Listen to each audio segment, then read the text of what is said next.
Buying a house seems super simple until you're in the middle of the process and things start to go awry. So in today's video, what we're going to do is we're going to break down the step-by-step process of buying a house in 2026 because a lot has changed in the past year or a couple years, right? We've had some massive changes in the way that agents work and the way that home buyers are represented by agents in today's market. So today's video, we're going to break down some of the new rules and regulations that we have to follow now, as well as some other things that we need to discuss in terms of just the normal buying process, the home inspections, the appraisals, the loan process, all that fun stuff. So we're breaking it down step by step in order so that way you make sure you can do everything the right way and you don't kind of mess everything up. So if you're new here, make sure you click the subscribe button and the bell notification. My name is Spencer Lowe. I'm with United Real Estate Louisville. I've been selling real estate here in Louisville since 2019. Make sure as well down below I've got my cell phone number as well as a link to schedule a Zoom call. So if you're thinking about buying, you got questions, you just want to sit down, have coffee, or schedule a Zoom call, go through all your questions, give me a call, shoot me a text, or schedule through that Zoom link.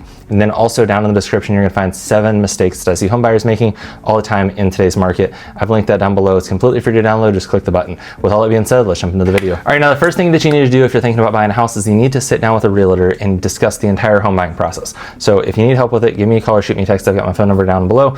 But the first thing is we wanna talk about timeframes to move. We wanna talk about your goals to move. We wanna talk about all the things that we're trying to accomplish, the type of loan that you're going with, because the type of loan you're going with is gonna dictate the type of house that we can show you.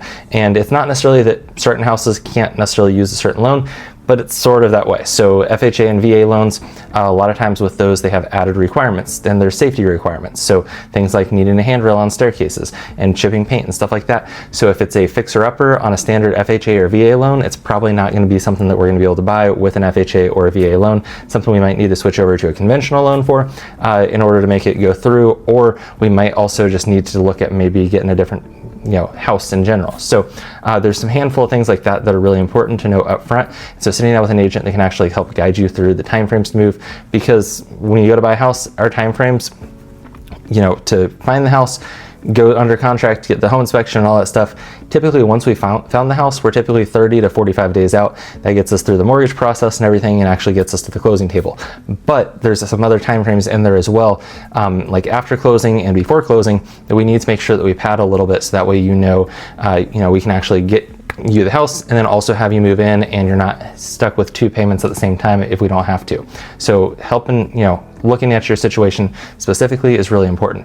Now the other thing is after August of 2024, we have some new regulations in terms of paperwork we need signed before we're allowed to show you houses. So it's really important you sit down with an agent so that way they can go through that paperwork with you, get that signed so that way when the dream house does pop up on Zillow, we're actually able to get you into the house in a timely manner without having to book a coffee appointment last minute and then run to the house afterwards, right? So sitting out with them before you're actually ready to buy is a really, really important step that a lot of buyers overlook. They think, we'll just do it later, and then they find the dream house, and then it's this rush to get into the dream house, get the pre-approval, sit down with the agent, discuss all the paperwork, make the offer, and all this other stuff, and it just becomes a lot of stress. And that's when buyers get stressed, is because they rush into finding that dream house. They think, once I find it, I'm just gonna go buy it, and it's like, it's not necessarily that simple. There's a lot of other steps that goes into it. There's a lot of planning and strategy that goes into buying a house, so it's important that we do all that stuff up front. We put in the upfront work, that process of actually buying, it becomes a lot less stressful.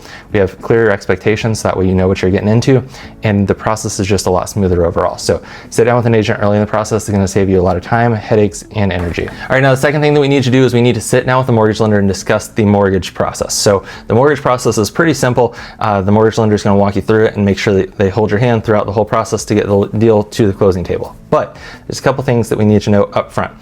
First off, what type of loan are we getting? So when we go to the bank and we put in an application, a lot of times the mortgage lender is going to give you a couple different options on mortgage product type. And so essentially all that is there's different types of mortgages based on different requirements and credit lending guidelines and stuff like that, and buckets that you fit into. So with that, we want to make sure that whatever product it is, there's not really, like, unless it's like a predatory loan or like, the interest rate's 25% or something crazy, there's not really a bad mortgage. There's FHA, VA, USDA, and conventional. All of them are just different options for different buyers. There's nothing wrong or bad against any of them, but the important thing that we need to realize is knowing what type of product we're in, because those are going to have some added requirements for the specific house that we're looking at. The other thing is when we're sitting down with the mortgage lender, we want to talk to him about what's the payment out of our pocket when we go to the closing table, as well as what's the monthly payment after that.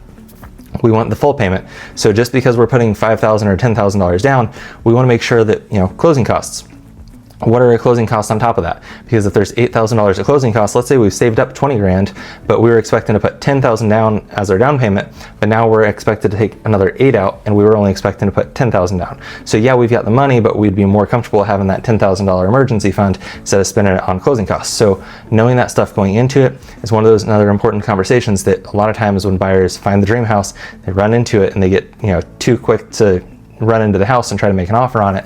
A lot of things get missed, and then all of a sudden there's some other things that come up after the fact and conversations that were missed because they were running to get into the house. So that's one of those things that just, they get excited wanting to get into the house, and those conversations never really come up. So want to make sure that we know what the payment is out of pocket before we get to the closing table in terms of our estimate. Obviously we might be pre-approved for $300,000 and we buy a $275,000 house, so it's going to change some numbers. Maybe the house is, has more expensive homeowners insurance for whatever reason. Different things like that are going to make a difference in the payment, but it's important as well that we just know all that stuff kind of going in, that we have rough estimated numbers, and if anything looks crazy, the lender is going to let us know, hopefully early in the process. Now, the other thing is we want to have the questions of, yes, we can be approved for X amount. Let's say it's $400,000 or $500,000, but we might be more comfortable with the payment of a $300,000 house. So having that conversation with the mortgage lender of here's where we want our payment is really important, because a lot of times buyers get distracted because the bank's approved me for $300,000. Then they go out and they buy a $300,000 house and they get their payment estimate and they're like, I didn't realize the payment was going to be that high. I was looking at different calculators online, and the calculators were putting in 20% automatically down and we're putting 0% down. So that's going to change the numbers. When you put 20% down, they don't have mortgage insurance on it, so that changes the numbers. So we want to make sure that we have like a really good conversation with the mortgage lender. Maybe your realtor's there that can ask some questions and kind of ask them to explain different things. That way you really have a clear understanding of what you're getting into in terms of our down payment, our closing costs, our purchase price, our payments, and all that stuff that goes into like getting the mortgage. Alrighty, now that we've got our pre-approval and we've sat down with our agent, the next step is we're actually going to have the fun part, which is looking at houses. Now, when it comes to looking at houses, I always tell my clients to make 3 separate lists before we start looking at houses, because it gets everybody on the same page of what we're really looking for. First list is our absolute has to have list, right? This is our bedroom count, our bathroom count, square footage. Maybe it's an area of, it has to be within 15 minutes from my work, and my work is wherever, right? Second list that we're going to make is our absolutely not list. This is going to be stuff like it's in an HOA. Maybe it's got too much land or not enough land, whatever it is. It's just our, if it has this, we're immediately not interested in it. So that helps us kind of look at the house and say, well, it's got this and this. So is it something that we're still willing to look at or not? Then the middle list is going to be our it'd be really nice if list. And our it'd be really nice if list is going to be things like, it'd be really nice if, it backed up to acreage, like, it's got a pretty view. Maybe it has a walkout basement. It's not a requirement. We're still willing to look at a house that doesn't have a walkout basement, but if it has a walkout basement, that'd be an added bonus to the house. So different things like that are going to make a huge difference on actually looking at houses, because we're able to go in and say, okay, it's got all the must-haves. It's got none of the absolutely nots. It's got a couple of the what-ifs. Well, this might really be the house that we're really looking for. And it's also going to give us a different filter, because a lot of times when we get online and we start looking at the photos and everything, we find a house and we're like, we really like the photos, but all of a sudden those lists, because we didn't write them out, they start to change a little bit. And then 6 months down the road, we're like, we really wish we had stuck to our guns on this thing over here that was on our must-have list, but we didn't write it down. So our must-have list kind of changed as we kind of got fatigued at looking at too many houses, and different things came up, and we just kind of made a decision, and now we're unhappy with it 6 months later. So making those 3 lists really helps buyers, but it's also important to give that list to your agent, because your agent's going to sit there, you go, okay, so we're looking at this house, it's got all of the must-haves, it's got none of the negatives, or none of the absolutely nots, and it's got a couple of the what-ifs. Is this the house that you guys want? Maybe you walk in and you go, it doesn't look anything like the pictures, we're really not feeling this one, we move on to the next one. That's completely fine. Just because it fits the criteria that we're looking for doesn't mean it's going to be the right house for you. But we're still going to go and take a look at it and see, if it fits our criteria. We might, get there, feel a certain way about it when we're looking at pictures, and then get there and feel a completely different way. So it's really important, make those lists before you start looking at houses. But then once we start looking at houses, we're going to find a house that we like, and then it's time to make an offer. Now, a couple things about showing the houses. So first off, we need to realize when we're actually looking at houses, we are walking into somebody's home. So we want to make sure that we're being respectful. If we walk through mud, we want to take off our shoes before we walk on the white carpets. The other thing is, and this is really important for our negotiations, is sellers, they typically have cameras. They hear every single word that you're saying in the house. So they hear you saying bad things about the house. They hear you saying good things about the house. They hear you saying, we're going to make an offer, and hey, we're going to make an offer at $300,000, but we're willing to go to $320,000. They heard you say that. So keep your mouth shut about that. Once we get in the car, we start driving home, your agent's going to call you and say, hey, what'd you think? You know, if you've got questions on the house while we're in the house, hey, what's that thing over there? Can you get me an answer on this? I saw in the seller disclosure, all that stuff we can answer in the house. But when it comes to making an offer, we love it, we hate it. Some of those things maybe we kind of keep to ourselves until we get in the car, and then we have the discussion after the fact. But we don't want to give them our playing cards in terms of, you know, our negotiation, because a lot of times the sellers are listening to every word we say in the house. So we just want to be respectful of the house and also make sure that we're not giving away our hand when it comes to negotiation. All right, now once we've actually found the right house, it's time to make an offer. So when we make an offer, you want to sit down with your agent, discuss the entire offer process, our purchase price, our timeframes in terms of inspection. We also want to talk about earnest money, because we've got to put a small amount down as a deposit early in the process to make sure that it actually is binding and all that stuff, all the fun things, right? But all those details are going to be ironed out between you and your agent while you're making the offer. I'm going to have a bunch of questions. How long do we want for inspections? A lot of times I recommend 10 days because it gives us plenty of time without seeming like it's a long time for the sellers to have it off the market. If we get the inspection back, realize it's not for us, you go to terminate, we want to make sure that, you know, it's all done in a decent time frame. Second thing, the purchase price, our closing timeframes. Are we looking 30 to 45 days, or are we looking 45 to 60 days? When do we need to close? The other thing that we're looking at is going to be our other provision section. Are we asking for closing costs? Are we asking for them to pay your agent's commission?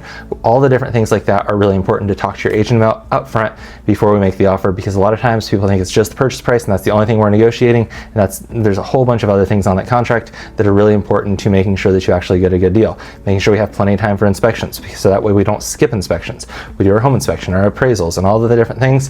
We want to make sure that all that stuff is in the contract, it's written up right, and you're actually protected with the contract, so that way you can fully examine the house before you fully buy the house. All right, now after we've submitted our offer, there's only 3 ways that it goes. They could reject our offer, they could counter our offer, or they could accept our offer. If they accept our offer, we're good to go. If they countered our offer, then we, negotiate that out until we get an acceptance or realize we can't come to terms. And then the other option is they just rejected our offer all out, and maybe we resubmit something better, or maybe we just move on to the next one. It really just depends on what your feelings are on that house specifically. If you're willing to make a better offer, maybe we do it. Maybe they got another offer, so they're already under contract and we can't really resubmit. All this stuff is important to realize kind of going into it. Now, once we get an accepted offer, then it's just doing the things that we agreed to in that offer. So our inspection timeframes. If we've got 10 days, we need to get our home inspection and any other inspection you want to do on that property, whether it's a septic, a sewer scope, a roof inspection, HVAC inspection, termite inspection, all the different inspections, we'll make sure we do in that time frame. Now, once we get through that, we want to make sure, once we go under contract, we need to call our mortgage lender and say, hey, we are under contract.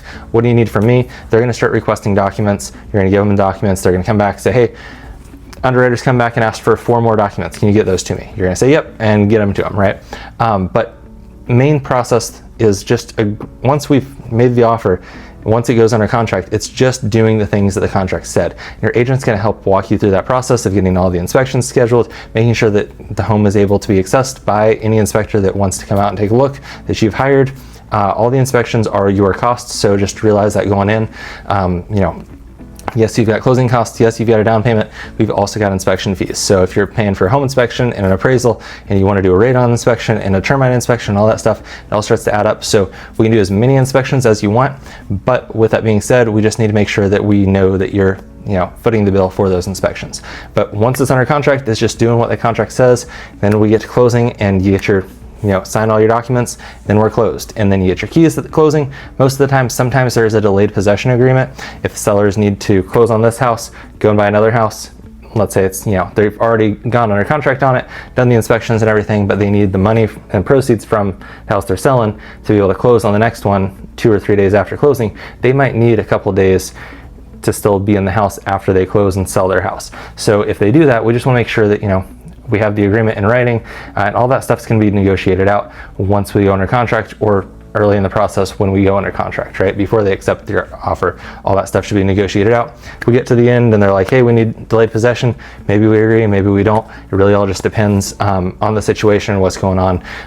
Obviously, everything is negotiable. So that's pretty much the home buying process. If you need any help with it, give me a call or shoot me a text. I've got my phone number down below. I've also got that link to schedule a Zoom call. I'd love to talk to you. And once again, I've got my 7 mistakes that I see home buyers making in today's market. I've linked it down below. It's completely free to download. Once again, make sure you click the subscribe button and the bell notification before you go. I'm Spencer Lowe with United Real Estate Louisville, and I'll see you in the next one.